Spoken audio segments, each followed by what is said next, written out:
I'm Vinnie Politan. The subject of my investigation is the murder of a mom and stepdad who were asleep in their home in a very quiet neighborhood when they were shot to death. Now police believe the murderer lived in the house. The teenage daughter. Here's the story. Sarah Grace Patrick, age 17, is charged with the February 20th, 2025 murders of her mother, Kristen Brock, and her stepfather, James Brock, in their Carroll County, Georgia home. Their bodies were discovered in bed by her younger sister. Shortly after, Sarah called 911.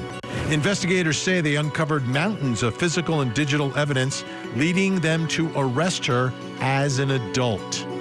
Sarah turned herself in July and has been held without bond. Supporters describe her as faithful, kind, and deeply distraught, demanding proof beyond just the online clues. As the case proceeds towards trial in early 2026, the community waits and wonders, is Sarah Grace a grieving daughter or something far darker? So these days, when you have a case involving someone, in this case a defendant who is 17 years old, one place that you look to try to understand what's going on in their life and who they are and what they're about is social media. And in this case, Sarah Grace Patrick, was active on social media. But it's really the tale of two different stories. I want to start by showing you some of the posts that she was doing before the murder of her mother and her stepfather. We begin on Instagram, and we take a look at this one with the caption, "Working on myself," the lips emoji. And this is one of those glamour shots, right? These are very, very common. Young men and young women posting them all the time. You get a lot of attention from it. You use some filters. You end up looking a little different, a little bit older than you actually are in this photo, if you've seen her in court. But that was one post. Here's the second post. Again, these are all before the murders. Mind over matter. Mind over matter. And again, somewhat glamorous, but here you have a little bit more of a casual type of pose inside a vehicle. Here's another one. Can't be bothered. And all of these, I mean, what we're hearing, like this stuff is extremely common. Extremely common. But this, again, another one of those glamour shots. You've got great lighting. Everything is framed properly. She's dressed up, again, appearing a little bit older than she does when she's inside of a courtroom. Now let's take a look at one more from the before batch that we have for you tonight. And this one says, just sit back and watch. Okay. Again, pretty standard stuff. Go online, you will see thousands and thousands and thousands of teenagers doing exactly what Sarah Patrick was doing before the murders. Now, afterwards, she's on TikTok, and things are a little different. A very vulnerable moment, right? The caption of this one, please send prayers for healing and for a break from everything. I'm so tired. I should probably delete later. This is a whole different version of Sarah Patrick that we're seeing. And her mother's dead. Her mother's shot in the house. She's in the house when it happens. The question is, did she or did she not do it? Stepfather also shot to death. Let's take a look at another one. This one, life's hard, but at least I have my mom. Now, we don't know the exact date of this one, but it could be before, but it's more likely afterwards. Life's hard, but at least I have my mom. Let's look at another one. It hasn't hit me yet that they're actually gone yet. It's public grieving, but again, you know, not every teenager has a situation like this, but again, go online, you will see teenagers do this, be very public with their emotions and what they're thinking. Let's take a look at the next one. This one, I know how it feels to have people saying the worst lies about you at your worst. And obviously this is after the murders, and there are rumblings, and there are, you know, rumors and people pointing fingers. And let's go to the last one from TikTok that we have. A caption on another TikTok: "I'll never forget her last time speaking to me. She came in my room when I was in bed watching a show, and she told me good night in a deep voice, acting silly. I should have hugged her." So these are some of the after posts that Sarah Patrick put up there. Now, what else do we know about Sarah Patrick? Take a look at this, folks. This is from a motion filed by Sarah Grace Patrick's attorney. A motion in limine. Motion in limine is, we don't want this information in front of the jury. What do they not want in front of the jury?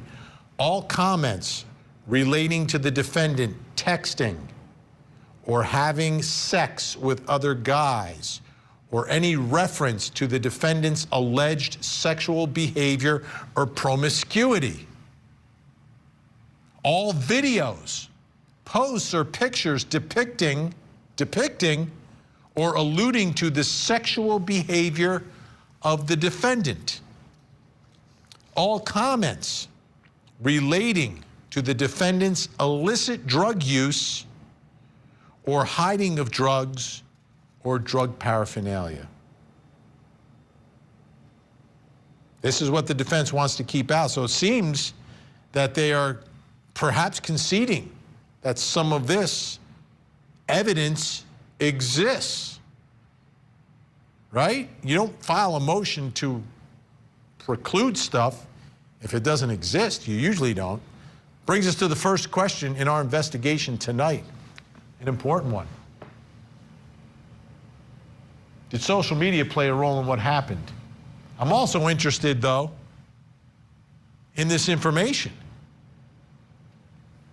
from this motion to eliminate. Let's bring in our guests. Joining me, true crime podcaster from Hidden Killers with Tony Bruschi. Tony Bruschi's with us.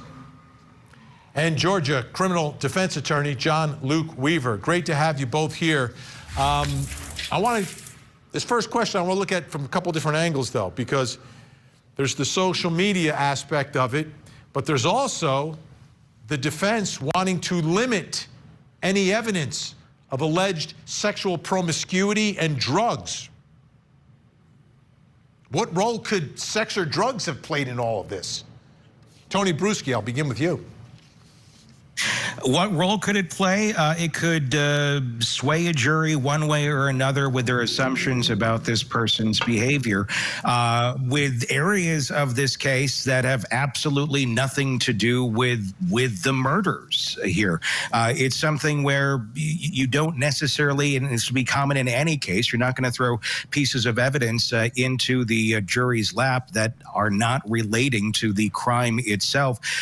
There already are so many questions here about her social media activity, or people's assumptions about her social media activity, what this means, what that means. It's another piece of information that is very, very objective, and if it doesn't tie to the actual crime, why do we actually need it admitted into the trial itself, unless there's a clear connection that we're unaware of yet? Yeah, John Luke Weaver, if prosecutors wanted to put this in, I would be thinking maybe they're talking about, excuse me, some potential motive, some conflict in the house, that there was fighting going on between a teenager and her parents about sex and about drugs. Absolutely, Vinny. I believe that there must be some evidence within the text messages between parents and her involving, you cannot continue to have boys in the house, or you cannot continue to vape or do drugs, and that leads to the kind of controversy that potentially spilled over into murder. Yeah, Tony, because we've all from the beginning with these allegations, why would she do this? All right, she's a teenager, sometimes there's conflicts. Could the conflicts potentially be about sex and drugs, at least from the prosecution's perspective. The defense perspective is like, well, she didn't do it, so there is no motive to even talk about it. Yeah. Well, what the problem is, we just don't know what the prosecution's case is on this. We have a mountain of evidence, but we're not going to tell you what any of that is. We're just going to be kind of skirting around here and maybe this, maybe that, but we're not going to say anything, and we'll find out. I'm guessing they have a case. I would hope they have a case. We've seen otherwise, though, in other trials. But that's the thing. We just don't know right now what exactly they have in their cards. And to be honest, these sort of issues, there are issues in most homes throughout America with teenagers in them at one point or another. And most of the time, it doesn't lead to murder. These aren't really serious, oh my goodness, the next step is they're going to be offing their family issues. Yeah. John, you know these jurors down in Georgia, right? Will they want to hear a story about why she did it, even though, as we all know, we say it all the time on court TV, motive, not an element of the crime. Prosecutors don't have to prove it. But in a case where you are alleging that a teenager blows away with a gun her mother, her own mother, in her own house, along with her stepfather, is the jury going to want to hear a story about why she may have done this? I think they are, Vinny. If I had to flip to the other side and prosecute this case, I would try to bring in every bit of evidence that I could, maybe file 404B motions to bring in all of these issues that was potentially going on in this family. Again, we don't know because this mountain of evidence so-called out there has not been revealed. But every bit that I could, issues of her being on drugs, I understand that maybe even the parents were on drugs at one point, and this tumultuous nature that somehow led to Sarah Grace snapping. Tony, let's get back to the social media and these images. Do they tell any story to you about this young woman? They don't really tell me a story about a crime. It certainly is becoming something we're talking about. Like we've been saying, the state hasn't really given us a whole lot of information. I think there's a generational gap in how people are interpreting her behavior on social media, and it's massive. This is a 17-year-old girl. She grew up on TikTok. That platform is her news. It's her community. It's where she sees crimes get solved. So her mother gets murdered. The case isn't moving. There's no arrest. There's no answers. What does she do? She goes where the audience is. She reaches out to true crime creators to try and get some coverage. And somehow that's suspicious because she believes it will get views. I'm just not following that line of thinking. 20 years ago, if a family felt like their case wasn't getting attention, they'd call a local TV station. They'd go to the radio station. They might fax you, Vinny. This is just their mode of communication today. Yeah, I agree with you there. I agree with you. The only caveat is one of those podcasters said the story that she was told didn't make sense, but we'll see if that rears its head in the trial. Great news. Tony and John are going to stick around this hour. Coming up next, what type of evidence do prosecutors have in this case? Mountains of evidence has gotten us through here today. Lots of processing, lots of working with our law enforcement partners. Coming soon to Court TV. A Microsoft executive gunned down. Now his ex and her new husband are charged with his murder. I'm gonna kill her. An alleged murder plot involving a family's au pair and the married father she worked for. A social media sensation, now a suspected killer. Why do you have something against me? She wrote a children's book about her husband's death. Now she's accused of killing him. The high-stakes trials you don't want to miss. Coming soon, only on Court TV. People are assuming her guilt, and she's innocent until proven guilty. And there are people that are assuming that she's guilty and making comments online that are totally uncalled for. That's Sarah Grace Patrick's grandfather, who is the father of one of the victims in the case, Sarah's mom. That's Sarah's mom's dad, Sarah's grandpa. I want you to take a listen to Ashley Hulsey from the Carroll County Sheriff's Office talk about the evidence in this case. And Tony Bruschi was talking about, like, what do we know? What do we know? Here's what they have told the public about the evidence in the case against Sarah Patrick. So I believe in the beginning of any case, everyone's a suspect. I think I told many of you that when we were on scene that day. However, as an investigation continues and everything ebbs and flows, like I said in my press release, mountains of evidence has gotten us through here today. Lots of processing, lots of working with our law enforcement partners to get us to where we are today that honed in on her as a suspect. Do you believe that she tried to cover this up in any way over the course of these months? You know, we've even seen some videos on social media of somebody saying, you know, I'm making this message on behalf of the daughter. Do you believe she tried to get people to cover up that? Considering that she didn't just immediately tell us what happened, yes. But who knows what's going on in a young person's mind like that. But she has been arrested and charged now, and we feel confident that she is responsible for their murders. But like I said, it is an open, ongoing investigation. It's very possible others are involved as well. What was the key break in the case? Just evidence, being able to go through evidence, being able to use private laboratories, being able to use GBI Crime Lab. You know, when you're processing stuff, like I said, it doesn't come back in an hour. So we've been filtering through, and there's still evidence left to process. You know that the digital evidence, I assume that's text messages, emails. Was there some type of a trail that led you that way? There's always a lot of evidence. I won't go into exactly what it is because it is an open, ongoing investigation, but we have mountains of evidence. We don't know what goes through the mind of a child who wants to harm their parents. It is a very horrific and sad case. Okay. I sense confidence, absolute confidence from investigators here, but obviously there was no hearing, there were no motions filed that gave us an indication as to some of the specifics. And a lot of times we do have that information. We also know where this all took place. Let's take a look at the home. It's in Carroll County, Georgia, very rural, suburban kind of location. People have property. The house is not huge. It is not sprawling, but it's a nice house. It's got, I believe, 3, maybe 4 bedrooms, all on one side of the house, on that right side of the house. If you take a look at it, we also have an image from up in the sky from the drone. And when you take a look at the drone footage, you can see, as you can see from those pictures, yeah, there's trees. There's no neighbor right next door to you. So gunshots in the middle of the night, I don't think are going to wake people up in that neighborhood.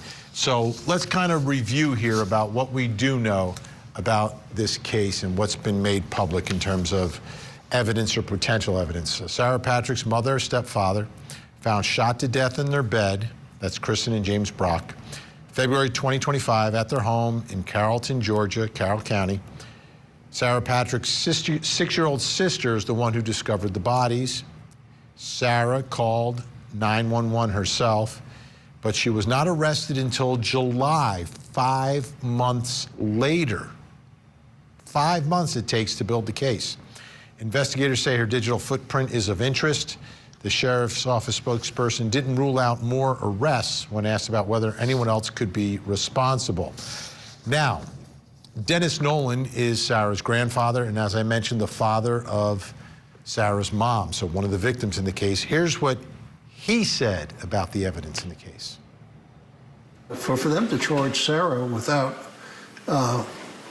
you know, and I'll say this, the investigator told me the day they issued the warrant, when I asked him, I said, well, what proof why did you pick on Sarah? He said, well, she's the only one who could have done it. And that's a quote.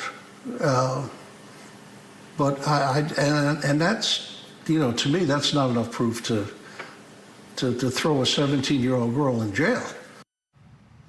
All right, that brings us to the next question in our investigation. All about the evidence. What type of evidence do prosecutors have in this case? Is it just, it couldn't be her 6-year-old sister, so it's her? She's the only one who could have done it? Do they have the forensics? Is this a DNA case? I don't even think they have a murder weapon. Let's bring in our guest. Joining me, retired police commander, author, and host of the podcast Profiling Evil, Mike King is with us, and still with us, Georgia criminal defense attorney John Luke Weaver. All right, Mike, a lot of confidence I sense. Do you think they have the evidence to back this up? And it's a different kind of case, right? Because it's not a stranger, so if her DNA is in the home, her DNA is in the home. Yeah, Vinny, I think that's going to be a challenge. But if law enforcement was able to collect evidence on site that would link Sarah to the crimes, that's going to be incredibly valuable. And to go forward and say we're going to do we're going to charge this girl as an adult, and to say we have mountains of evidence makes me think that they may have things. I mean, I don't know for sure what type of weapon was used in this homicide or these homicides, whether it was a semi-automatic weapon that possibly could have discharged casings that were laying on the ground that might have a fingerprint on them or DNA from the person who loaded that weapon and fired it, or if it was a revolver and those were retained in the weapon and disappeared. We don't know if the weapon belonged to the father or the home or it originated somewhere else, but there undoubtedly are digital trails of a lot of things that we're not aware of. And there's also forensic evidence that we're not aware of. We don't know if there were tests like gunshot residue on Sarah's hands, or if there was any kind of blowback debris from the wounds that these two people suffered, and did that end up in clothing that was later collected that would tie her back to the actual scene versus what she was wearing when law enforcement arrived. Those kinds of things are the pieces of evidence, physical evidence, forensic evidence, that I think are going to really play out on this, not to mention the incredible boatload of digital evidence that must be available. We don't know if there were things that were on her mobile devices that were later deleted, but they were able to recover that during searches. So many things that were just kind of left in the unknown with. But when you see the defense responding quickly with something like a mental health evaluation, which hopefully is for the good of this young girl, or they're doing it because they know that there's more coming down the pike and they need to start getting some other things into play, or if it's just the confidence of a public affairs officer who says we have mountains of evidence, all of that tells me that they've got a few cards in their deck that we're not seeing yet that are probably going to play really strong in this hand. John, it took 5 months for the arrest. Does that tell you anything? I think she said it. When you're dealing with the GBI and these very detailed, the forensic analysis that's going to come out of so many of these types of investigations, I would imagine that they've probably searched very thoroughly her bedroom, because if you then would expect, where would she go? If she did this, where would she go? She would go back to her bedroom, and a 17-year-old is not going to have a clue how to cover up evidence. So it is very likely that there's probably blood evidence or DNA evidence that was taken from her room. I am shocked from what I'm hearing so far. We've really not argued a lot of motions in this case, or any outside of the motion for bond. I'm shocked that motions to suppress search warrants haven't been filed by the defense, because I imagine if there are mountains of evidence, we're dealing with cell phone searches and searches of her personal property that should have at least been, some motion should have been filed. Yeah, that's been the part, right? That usually happens, and we usually get little pieces and get an understanding of some of the strongest evidence in the case from those motions, but hasn't happened here. John Luke Weaver, Mike King, great to see you both. Appreciate it. Have a great holiday season. Still to come. Is Sarah Patrick capable of double murder?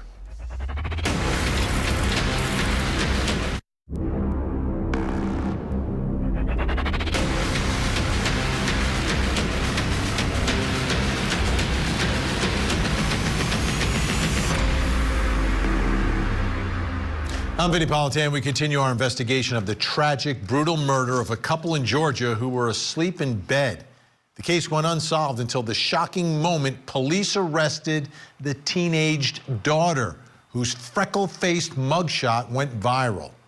Here's the story. In Carroll County, Georgia, a quiet rural home became a crime scene that stunned even seasoned investigators. Sarah Grace Patrick, just 17 years old, stands accused of killing her mother, Kristen Brock, and stepfather, James Brock. Their bodies found shot to death in bed by her 6-year-old sister. Moments later, Sarah Grace called 911. Detectives say her story didn't add up. Digital trails, social media posts, and private messages allegedly pointed back to her. After months of investigation, she surrendered to police and now faces murder charges as an adult. Prosecutors call her manipulative and dangerous, while supporters describe a faithful, broken teenager incapable of such violence. With no bond and a trial looming, the mystery deepens. What drove a beloved church-going girl to be at the center of an unthinkable crime? Was it premeditation or an alleged moment of chaos that destroyed a family and left a community grasping for answers? So when we talk about family in this case, it's another situation where we're talking about a blended family, right? Because Sarah's mom and dad no longer together. Mom gets remarried, and that's one of the victims in the case, is the stepfather and her mother living in that house. Now, the way things are sort of breaking down, when we hear from people from the stepfather's side of the family, they believe that Sarah Grace is responsible for this. And then you go on the other side of the family, it's not as clear, and a lot of people are questioning whether or not she did this. And so she has supporters. So let's hear some of the various people who are supporting her, family and family friends, starting with her father, Daniel Patrick, who spoke with Newsweek. I know 100% in my heart that Sarah's innocent. She's a typical 17-year-old that, lived like a teenager, and she would never do this. As a father, this has been one of the most hurtful things in my life. I'm sorry, but it's just hard, There was nothing, DJ, her father, he's a good person, and he and Kristen got along very well. They had their disagreements, but they had been divorced for so long that they got along quite well, and they were cooperative, and Sarah would go visit him at times. They had their disagreements, just like any teenage daughter would have with a mother. But Sarah was a good kid. I mean, she really was. I'm just in total shock. Because she, first of all, the length of time that's passed and the fact that they arrested her without any evidence that I know of. Everything seems circumstantial, and I think they were just desperate to arrest someone and to try and, because the case was open for months. A lot of investigation. I know they tried hard to find the murder weapon. They tried hard to find who was involved. They investigated a lot of people. You take a 100-pound girl and you hand her a 9mm pistol and you ask her to fire it, who doesn't have a lot of, I don't know if Sarah had ever shot a gun before. She was here, and whenever we shot guns, they were rifles. I never saw her shoot a pistol, but I just can't imagine, the accuracy that gun had in her hands. I don't think it could happen. As our relationship grew, she began to open up to me about her past and experiences with Kristen and James. One thing she said that has always stayed with me was, no matter what they've done, I will always forgive them and love them, because deep down, I know that's not who they truly are. The statement showed the depth of Sarah's heart. My name is Ben Bonner, and I serve as lead pastor at Catalyst Church in Carrollton, Georgia. She has continued to attend services regularly. She and her family often travel over an hour just to be with us. This brings us to the next question in our investigation. Is Sarah Patrick capable of double murder? And you can add the words cold-blooded there, right? Someone's sleeping. That's cold-blooded double murder. Still with me, true crime podcaster from Hidden Killers with Tony Bruschi. It's Tony Bruschi. And joining me, Georgia criminal defense attorney Ryan Brown. All right, Tony, what are your thoughts? I mean, you cover so many of these stories and these cases, and now we're getting a little bit of a profile of Sarah Grace Patrick. What are your thoughts? Well, I mean, is anyone capable of pulling a trigger, even a smaller female? Of course they are. The real question is it likely? Is it probable? Is there a track record here?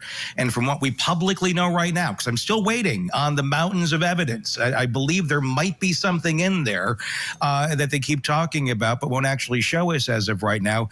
Has there been a single thing that makes this probable based on facts and not feelings? In my estimation, the answer is no. What we have here is a 17-year-old girl being indicted in the court of public opinion based on her social media posts that seem attention-seeking. And I have to ask, I mean, people, have you seen a 17-year-old girl? Attention-seeking behavior on social media is kind of a Tuesday for them. That's not, it's what they do. And if you take that baseline and add her mother was just murdered. She's lived through years of custody battles where she's begged the court to let her live with her father, and they ignored it. She told police at 11 years old she felt unsafe in the home. She watched her mother allegedly try to run over her stepfather with a car and then watch them get married anyway. You're not going to get a girl acting normal after that. But here's my question. What is normal? How is she supposed to act after all of this? What's the right amount of crying, the right amount of TikToks, the right length of eulogy? Because apparently she got it wrong, and now that's evidence. Ryan, what are your thoughts here? Because, you know, you look at the mugshot, you look at her appearance inside the courtroom. She looks younger than she actually is. And I think that's a question the jury may have, you know. Is she really capable of double murder? What are your thoughts? Yeah, I think that, you know, as the question's framed, is she capable of double murder? I frankly think that's going to be a stretch for the prosecutors. Now, that doesn't mean that she didn't pull the trigger, right? We don't know if she did or not. But we do have information that leads to the fact that maybe she did feel unsafe in this home. Maybe there was something going on in the home. Maybe there was something where the defense is going to be looking at this as a, hey, she did pull the trigger, but this was some sort of justification, whether she was protecting herself or her little sister or whatever it may be. Maybe she did pull the trigger, but maybe it wasn't murder. Yeah. Tony, what were your thoughts when you saw the mugshot, when you initially saw the mugshot? I was curious because she looks nothing like the TikTok photos. Like, is this the same person? Obviously it is. But I mean, that just shows, you know, just how different realities can be in lives of teens. They're trying to project themselves one way online to their followers, to their friends, and then in real life, she's a young girl with her whole life ahead of her. And I mean, if you were just to look at her and go, did you commit double homicide? I don't think many people would be checking the yes box on that, but images can be deceiving. Ryan, one of the things that the defense wants to keep out, and we've been talking about this tonight, are allegations of illicit drug use, many sexual partners, promiscuity on the part of this defendant, this 17-year-old. What are your thoughts about that type of information? If in fact it gets in front of the jury, does that change their perception of this freckle-faced accused double killer?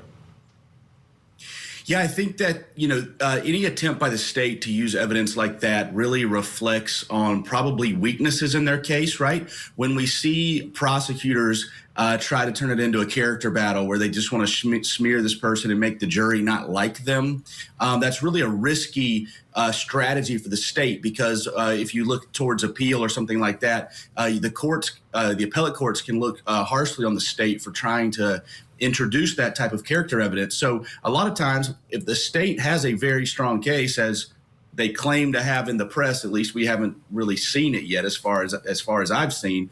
That is telling to me as far as maybe the strength of their case. So, hey, they're taking this position where, well, we're just going to try to make the jury just not like her and make her look like some sort of bad person because she's a teenager who's done, smoked some pot and has done whatever else that, frankly, is not relevant whatsoever to whether she committed murder or not. Now, if they've got some smoking gun that ties the drug use or something into a motive, then I see that coming in. I see it being appropriate. But unless they have that, unless they can link that back up, I don't see a way where that is, what we would call probative, right? That it makes something that matters more likely to be true or not in the trial. All right. Ryan's going to stick around. Tony Bruschi, great job tonight, as always. Thank you so much. Hidden Killers with Tony Bruschi. Check it out, folks. Coming up next, why is the defense using a neuropsychologist in this case?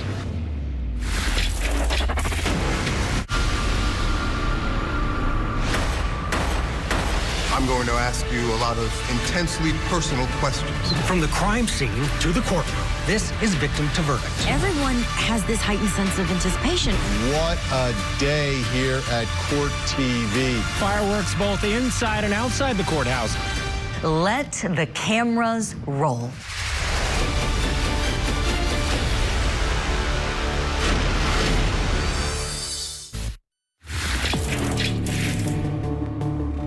I'm sort of on a campaign on Sarah's case. I think she's innocent until she's proven guilty. I think that I need to tell people what kind of person she really was.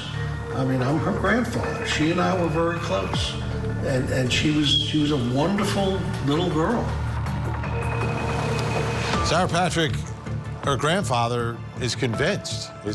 And his daughter is the victim in all of this, one of the two victims. So his opinion does have some meaning here.